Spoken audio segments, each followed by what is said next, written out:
Hello friend, आप सभी का स्वागत है विदित स्टडी पॉइंट चैनल में। आज के इस वीडियो में हम हिंदी के 60 प्रश्न करने वाले हैं और अगर इन 60 प्रश्नों में से आपके 30 प्लस प्रश्न बिल्कुल सही हो जाते हैं तो आप एग्ज़ाम में काफ़ी अच्छा स्कोर कर सकते हैं। तो आज की क्लास का आपका देखिए सबसे पहला प्रश्न है, 3 बेर खाती थी वे 3 बेर खाती है, इसमें कौन सा अलंकार है यह आपको बताना है। तो यहाँ पर देखेंगे दिया गया है, यहाँ पे जो बेर शब्द है, बेर शब्द 2 बार आया है, दोनों के अर्थ अलग अलग लिए जा रहे हैं। तो यहाँ पे यमक अलंकार हो जाएगा, आपका ऑप्शन नंबर सी वाला बिल्कुल राइट आंसर होगा।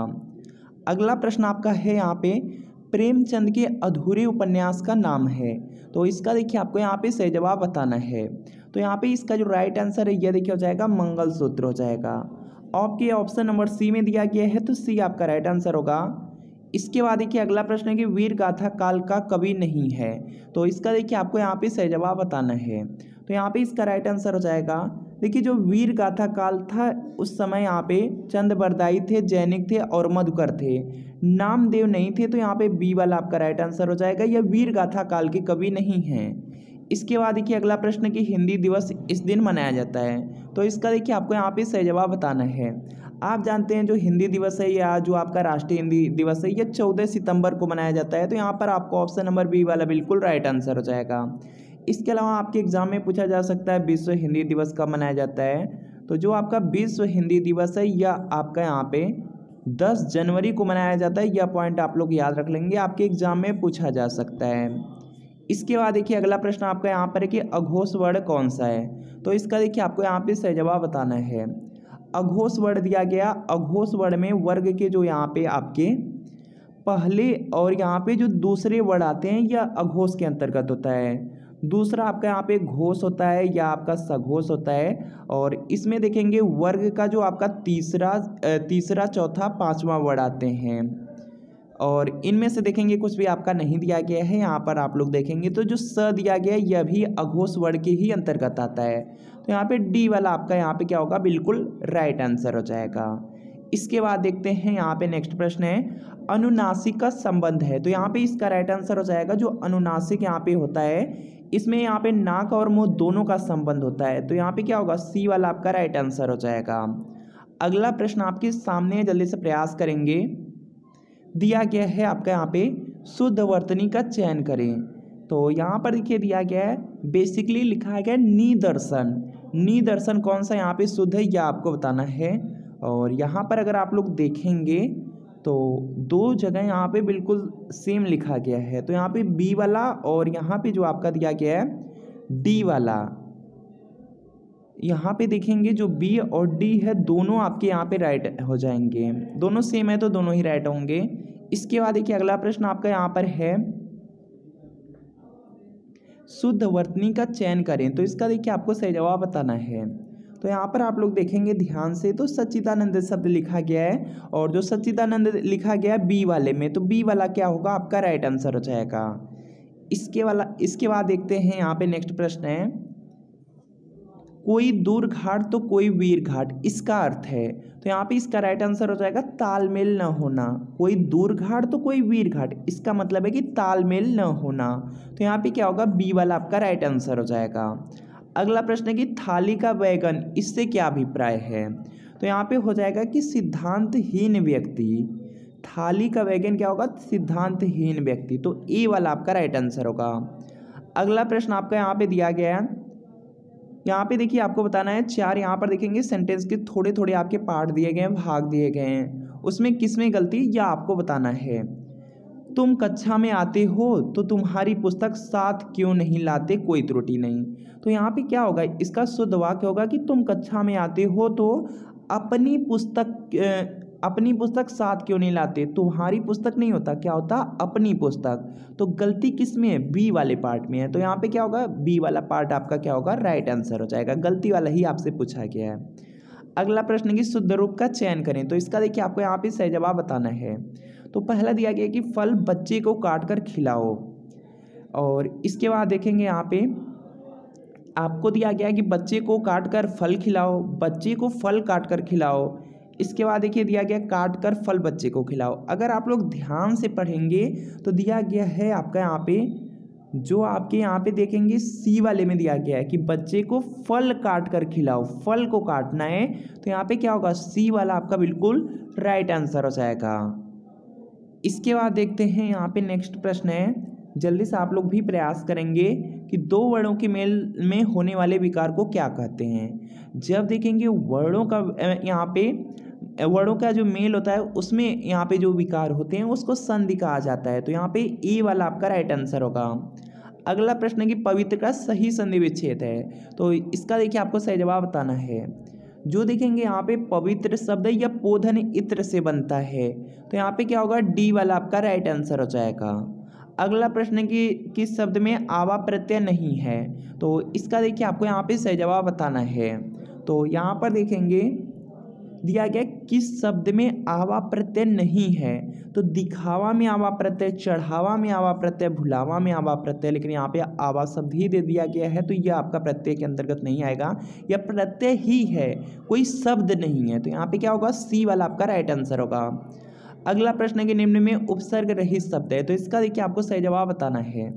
उपसर्ग रहित का मतलब होता है कि जिसमें उपसर्ग ही न लगा हो, तो यहाँ पर देखेंगे जो आपके डी में सुरेश शब्द लिखा गया है इसमें कोई भी आपका उपसर्ग नहीं है, तो डी वाला आपका क्या होगा, राइट आंसर हो जाएगा। पहले में सु उपसर्ग, दूसरे में वी उपसर्ग, अत्यधिक में आपका अति हो जाएगा। इसके बाद देखिए अगला है कि दो या दो से अधिक शब्दों से मिलकर जो बने हुए नए सार्थक शब्द होते हैं उनको क्या कहते हैं, तो उन्हें देखेंगे यहाँ पे समास कहा जाता है, तो बी वाला राइट आंसर होगा। अगला प्रश्न है कि कौन सा शब्द है जो देशज नहीं है, तो इसका देखिए आपको सही जवाब बताना है। जो आपका यहाँ पे पुष्कर शब्द है यह आपका देशज शब्द नहीं है, तो यहाँ पे डी वाला आपका राइट आंसर होगा। अगला प्रश्न है कि बुढ़ापा शब्द में कौन सी संज्ञा है, तो आप लोग जानते हैं कि जो बुढ़ापा शब्द है इसमें क्या है, भाववाचक संज्ञा है, तो यहाँ पे सी वाला आपका राइट आंसर होगा। अगला है कि वृक्ष पर पक्षी बैठे हैं, इस वाक्य में जो पर शब्द है, पर शब्द में कौन सा कारक है यह आपको बताना है। तो यहाँ पर आप लोग देखेंगे तो इसमें अधिकरण होता है, अधिकरण में आप जानते हैं कि में होता है और एक आपका यहाँ पे पर शब्द होते हैं, तो यहाँ पे क्या है, में पर आया है, तो यहाँ पे क्या होगा, इसमें अधिकरण हो जाएगा, तो डी वाला आपका राइट आंसर है। लिंग की दृष्टि से जो दही शब्द है वह क्या है, तो यहाँ पे इसका राइट आंसर हो जाएगा, जो दही शब्द होता है वह पुल्लिंग शब्द के अंतर्गत आ जाता है, तो बी वाला राइट आंसर होगा। अव्यय के कितने भेद हैं, तो यहाँ पे इसका राइट आंसर हो जाएगा, जो आपका देखेंगे अव्यय होता है उसके 4 भेद हैं, तो यहाँ पे क्या होगा, बी वाला आपका राइट आंसर होगा। निम्न में से कौन सा क्रिया विशेषण यहाँ पे विशेषण है यह बताना है, तो यहाँ पे देखेंगे इसका राइट आंसर होगा जो तेज है, तेज होगा, क्रिया विशेषण होना चाहिए, तो यहाँ पे तेज हो जाएगा, ए वाला राइट आंसर होगा। दामिनी का पर्यायवाची है, तो इसका देखिए आपको सही जवाब बताना है। दामिनी देखेंगे जो आपका विद्युत बिजली होता है उसका क्या है, पर्यायवाची शब्द है, इसका चपला भी होता है, तो यहाँ पे क्या होगा, डी वाला आपका राइट आंसर हो जाएगा। इसके बाद देखिए अगला प्रश्न है कि नागर का पर्यायवाची शब्द है, तो इसका देखिए आपको सही जवाब बताना है। नागर का जो पर्यायवाची शब्द होता है या जो अर्थ होता है वो चतुर होता है, चालाक होता है, तो यहाँ पे देखेंगे चतुर आपकी सी वाले में दिया गया है, तो सी वाला राइट आंसर। पाश्चात्य का विलोम शब्द होगा, तो पाश्चात्य का जो विलोम शब्द होता है परोवार्त्य होता है, तो यहाँ पे सी वाला आपका राइट आंसर होगा। इसके बाद देखिए सही विलोम चुने, इसका आपको सही जवाब करना है, और यहाँ पे मानव शब्द दिया गया है, मानव का जो विलोम शब्द होता है दानव होता है, तो यहाँ पे क्या होगा, ए वाला राइट आंसर होगा। अगला प्रश्न कि बिना घर का वाक्य के लिए एक शब्द चुने, बिना घर का मतलब होता है अनिकेत, अनिकेत सी में दिया गया, सी राइट आंसर होगा।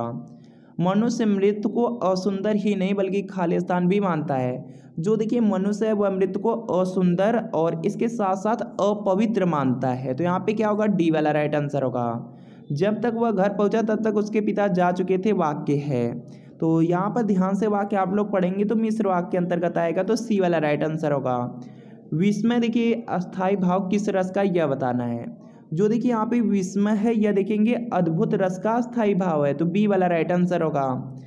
भरत मुनि ने रस सूत्र में किस रस का उल्लेख नहीं किया है यह आपको बताना है, तो जो यहाँ पे भरत मुनि है वह रस सूत्र में देखेंगे जो आपका शांत रस है इसका उल्लेख नहीं किए हैं, तो यहाँ पे क्या होगा, आपका ऑप्शन नंबर बी वाला बिल्कुल राइट आंसर हो जाएगा। छंद का जो सर्वप्रथम उल्लेख है कहाँ मिलता है, तो जो आपके यहाँ पे छंद हैं यह देखेंगे आपके ऋग्वेद में मिलते हैं, तो यहाँ पे ये वाला आपका राइट आंसर होगा। सबसे प्राचीन वेद पूछा जाए ऋग्वेद ही है। इसके बाद देखिए अगला प्रश्न है यथाशक्ति में कौन सा समास है, तो यहाँ पर देखेंगे इसका राइट आंसर हो जाएगा अव्ययी भाव समास, तो यहाँ पे सी वाला आपका राइट आंसर हो जाएगा। इसके बाद देखिए अगला प्रश्न है कि कृतिकता किस भाषा की यहाँ पे है कि भाषा का शब्द है यह बताना है। तो यह देखेंगे औहट हो जाएगा, ए वाला आपका राइट आंसर होगा। इसके अलावा और भी आगे आपके बहुत ज़्यादा इंपॉर्टेंट प्रश्न मिलने वाले हैं। अगर आप UP triple S C PET exam को पास करना चाहते हैं तो Chakshu publication UP triple S C PET exam 2025 के लिए बहुत ही महत्वपूर्ण स्टडी गाइड बुक लेकर आया है, जिसमें आपको 2200 प्लस महत्वपूर्ण प्रश्न मिलने वाले हैं। 4 साल का आपको सॉल्व पेपर मिलने वाला है। यह बुक का कवर पेज है, आप लोग देख सकते हैं। और इस बुक में सबसे पहले आपको 2023 का सॉल्व पेपर मिल जाएगा। और 2023 के सॉल्व पेपर में देखेंगे एक एक प्रश्न को काफ़ी अच्छी तरीके से दिया गया है। और प्रश्न के बाद आप लोग देखेंगे इसमें आपको यहाँ पे आंसर शीट मिल जाएगी। और आंसर शीट के बाद देखेंगे एक एक प्रश्न की काफ़ी अच्छी तरीके से यहाँ पे व्याख्या भी किया गया है। इसके बाद सभी सब्जेक्ट आपको थ्योरी में मिल जाएंगे। और थ्योरी में भी देखेंगे काफ़ी अच्छी तरीके से इसमें एक्सप्लेनेशन किया गया है। और चक्षु पब्लिकेशन की बुक को आप ऑनलाइन और ऑफलाइन दोनों तरीके से परचेज कर सकते हैं। अगर आपको ऑफलाइन परचेज करना है तो अपने नज़दीकी किसी भी बुक स्टोर से आप बुक का कवर पेज दिखा करके परचेज कर सकते हैं। अगर आपको ऑनलाइन परचेज करना है तो वीडियो के नीचे डिस्क्रिप्शन बॉक्स में आपको लिंक मिल जाएगी। लिंक को क्लिक करके आप UP triple S C PET exam की जो बुक हैं इनको आप ऑर्डर कर सकते हैं। और यहाँ पे जो स्टडी गाइड बुक है, स्टडी गाइड बुक के साथ देखेंगे UP triple S C PET exam के लिए चक्षु पब्लिकेशन का प्रैक्टिस सेट भी आता है। प्रैक्टिस सेट में आपको 20 प्रैक्टिस सेट मिल जाएंगे। अगर प्रैक्टिस सेट को भी स्टडी गाइड बुक के साथ ले लेते हैं तो आपकी जो तैयारी है और भी अच्छी हो जाएगी।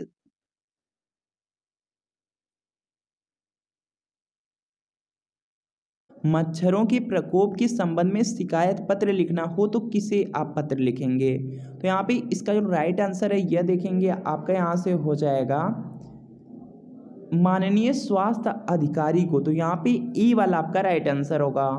अगला प्रश्न है कि जिनका उच्चारण स्वतंत्रता से होता है और जो व्यंजन के उच्चारण में सहायक होते हैं उन्हें क्या कहते हैं? तो यहाँ पे इसका जो राइट आंसर है यह देखिए आपका हो जाएगा स्वर।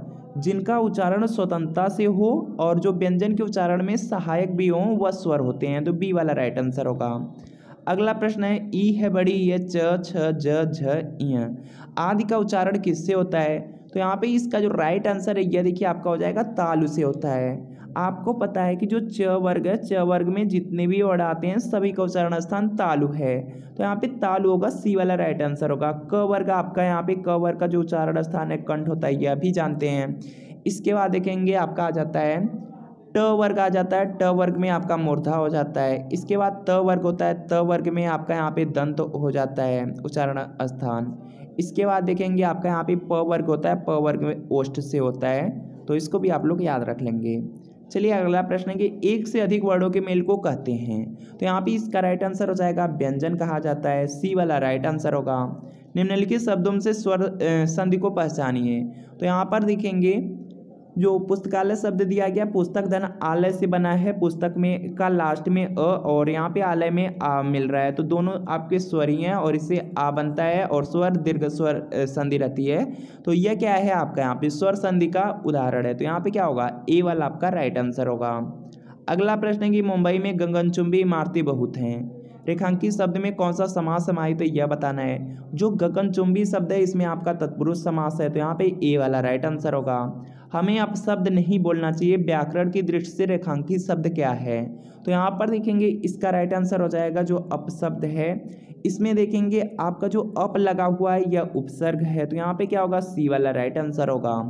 इसके बाद देखिए अगला प्रश्न आपका यहाँ पे दिया गया है अफसोस मैं नहीं जा सका। रेखांकित शब्द के अव्यय का प्रकार बताइए। जो अफसोस शब्द है यह शोक सूचक शब्द है, अव्यय है। तो यहाँ पे बी वाला राइट आंसर होगा। निम्नलिखित शब्दों में तत्सम शब्द को पहचानिए। तो यहाँ पे इसका राइट आंसर होगा जो तत्सम शब्द होता है। ध्यान दीजिएगा बहुत सारे छात्र गलत करते हैं। कुक्कुर जो यहाँ पे शब्द होता है यह क्या है तत्सम शब्द है। तो यहाँ पे क्या होगा बी वाला आपका राइट आंसर हो जाएगा। इसके बाद देखिए अगला प्रश्न है कि निम्नलिखित शब्दों में तद्भव शब्द को पहचानिए। तो यहाँ पर देखेंगे जो आलस शब्द है यह क्या है आपका यहाँ पे तद्भव शब्द है। ए राइट आंसर होगा। निम्नलिखित शब्दों में अर्ध तत्सम शब्द को पहचानिए। तो यहाँ पे इसका राइट आंसर हो जाएगा जो आपका दई शब्द है यह अर्ध तत्सम है। अगला प्रश्न आपके सामने है कि निम्नलिखित शब्दों में विदेशी शब्द को पहचानिए। तो यहाँ पे जो ग्लास शब्द है यह विदेशी शब्द का शब्द है। तो ये वाला राइट आंसर होगा। निम्नलिखित विशेषणों में संज्ञा को पहचानिए। तो यहाँ पे देखेंगे इसका राइट आंसर हो जाएगा जो अनुशासन है यह क्या है आपका यहाँ पे संज्ञा के अंतर्गत आ जाएगा। डी वाला राइट आंसर होगा। आप की सब राह देख रहे हैं, रेखांकित शब्द में कौन सा सर्वनाम है? तो यहाँ पे इसका राइट आंसर हो जाएगा जो आप शब्द होता है वह निजवाचक सर्वनाम के अंतर्गत आ जाता है, तो डी वाला राइट आंसर होगा। अगला प्रश्न है कि निम्नलिखित शब्दों में विशेषण को पहचानिए। तो यहाँ पे इसका राइट आंसर हो जाएगा जो नैतिक शब्द है, नैतिक क्या है आपका विशेषण शब्द है, तो बी वाला राइट आंसर होगा। अगला प्रश्न है उसे धीरे धीरे लिखने की आदत है, जो धीरे धीरे शब्द है इसको अंडरलाइन रेखांकित कर दिया गया। तो यहाँ पे इसका जो राइट आंसर है यह देखिए हो जाएगा, यह क्रिया की विशेषता बता रहा है, तो यहाँ पे क्या होगा, यह क्रिया विशेषण हो जाएगा, ए वाला राइट आंसर होगा। वह पढ़ता है लेकिन बात भी बहुत करता है, व्याकरण की दृष्टि से रेखांकित शब्द को पहचानिए। तो यहाँ पे इसका राइट आंसर हो जाएगा जो लेकिन शब्द है, इस पर देखेंगे लिंग वचन का प्रभाव नहीं पड़ेगा, अव्यय शब्द होगा, बी राइट आंसर। रविवार है वह घर पर ही रहेगा, जो ही शब्द है यह क्या है, तो यह देखेंगे वाक्य में बल प्रदान कर रहा है, तो यह निपात शब्द हो जाएगा। तो यहाँ पे सी वाला आपका क्या होगा, बहुत, यहाँ पे राइट आंसर होगा। आकाश में चंद्रमा चमक रहा है रेखांकित शब्द का पर्यायवाची नहीं है, तो इसका देखिए आपको सही जवाब बताना है। तो यहाँ पर देखेंगे जो देखिए व्योम है, गगन है, नभ है, यह सब आकाश के क्या है पर्यायवाची शब्द है, रसाल आम का होता है, तो यहाँ पे क्या होगा आपका ऑप्शन नंबर सी बिल्कुल राइट आंसर हो जाएगा, यह आकाश का पर्यायवाची नहीं है। संतोष महाधन है, संतोष को यहाँ पे अंडरलाइन कर दिया गया, संतोष का विलोम आपसे पूछ लिया गया, तो यहाँ पे संतोष का असंतोष हो जाएगा, ए वाला राइट आंसर है। युग्म शब्द की कौन सी जोड़ी सही है, तो इसका देखिए आपको सही जवाब बताना है, प्रयास करेंगे जल्दी से आंसर करेंगे। तो यहाँ पर देखेंगे दिया गया है आपका, यहाँ पर देखेंगे कौन सा आपका सही दिया गया है, अचल अचला, यह देखेंगे युग्म शब्द के अंतर्गत आएंगे, अचल और अचला यहाँ पे युग्म शब्द के अंतर्गत आएंगे, तो सी वाला आपका राइट आंसर होगा। अगला प्रश्न आपके सामने कि दूसरों की बातों में दखल देना, इसके लिए एक शब्द क्या होगा, तो यहाँ पे इसका राइट आंसर हो जाएगा दूसरों की बातों में जो दखल देते हैं या दखल देना होता है उसको हस्तक्षेप कहा जाता है, तो यहाँ पे ये वाला राइट आंसर होगा। अगला प्रश्न आपके सामने है, जल्दी से प्रयास करेंगे कि मुंबई के निकट पूना है, रेखांकित शब्द क्या है, तो यहाँ पे इसका राइट आंसर हो जाएगा संबंध सूचक शब्द है, बी वाला राइट आंसर होगा। माता पिता अपने बच्चों के लिए कड़ी मेहनत करते हैं, जो आपका यहाँ पे रेखांकित शब्द है यह देखिए क्या है, तो जो के लिए है यह क्या है आपका, यह देखेंगे आपका परसर्ग है, परसर्ग दिया गया बी में, तो बी वाला आपका राइट आंसर हो जाएगा। इसके बाद देखिए वचन की दृष्टि से कौन सा जोड़ा सही नहीं है यह आपको बताना है, प्रयास करेंगे राइट आंसर हो जाएगा। यहाँ से लता का क्या होता है, लताएं होता है, घोड़ा का घोड़े हो जाएगा, किताब का किताबें हो जाएगा, सखी का सखियाँ होता है, लेकिन यहाँ पे सखियाँ पे बड़ी मात्रा लगा दिया गया है, यह क्या हो जाएगा, डी वाला आपका क्या हो जाएगा, यहाँ पे सही नहीं है, तो डी वाला आपका राइट आंसर हो जाएगा। तो फ्रेंड आपको बताना है कि इन 60 प्रश्नों में कितने प्रश्न आपके बिल्कुल सही हुए हैं, या कमेंट आप लोग ज़रूर कर दीजिएगा। तो मिलते हैं फ्रेंड आपसे नेक्स्ट वीडियो में।